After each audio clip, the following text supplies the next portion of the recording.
I can feel that 5 o'clock shadow coming in already. Some men look great with that little bit of stubble. I don't like it. Personally, I prefer a smooth face. Unfortunately, that means I have to shave every day to get that face. Not the worst thing in the world, but still it takes time away from my eggs and toast. The things we do for beauty. Although, if I really wanted, I could erase my need for razors and shaving cream with a simple, new procedure called laser hair removal. So the lasers for hair removal work, again, by targeting the pigment in the hair shaft. So for that reason, they don't work on white hair or gray hair or very, very light blonde hair. They work the best in people who are light-skinned and have dark hair.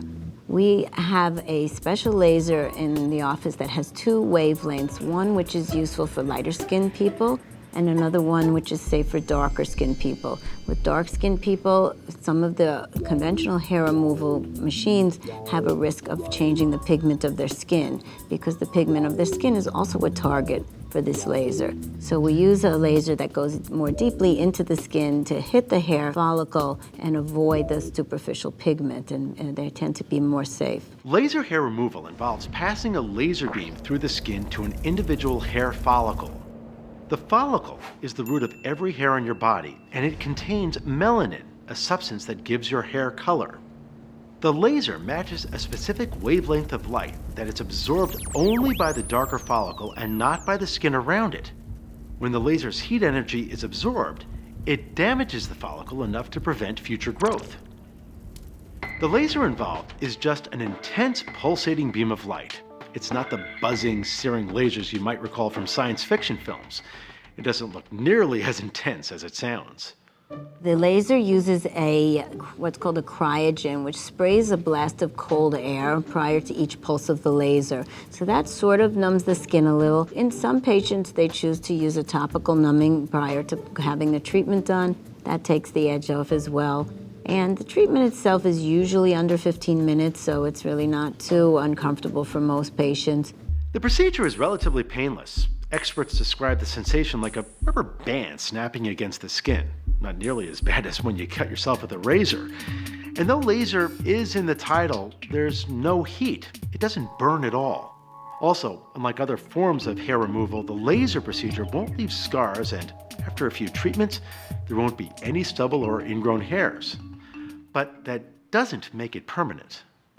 Again, with hair removal, like the other procedures, multiple treatment sessions are necessary. It's variable depending on the individual person. There are some people, especially women, who have hormonal issues, which may make the hair a little more stubborn, and they may require maintenance treatment on an ongoing basis. But compared to everything else we have to remove hair, shaving, waxing, depilatories, it's still, it changes people's lives for a lot of people. The time frame for hair return is dependent on the location of the body and the person, though it'll be many weeks before hair is even slightly visible.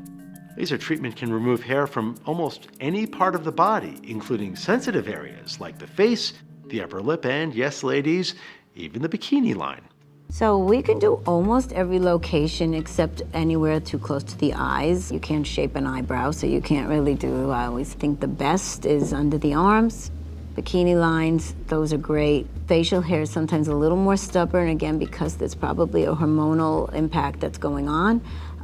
The legs and the arms work nicely, but the underarms and the bikini area are like, it changes, it makes life much easier for a lot of women. Afterwards, there will be some side effects, but nothing serious.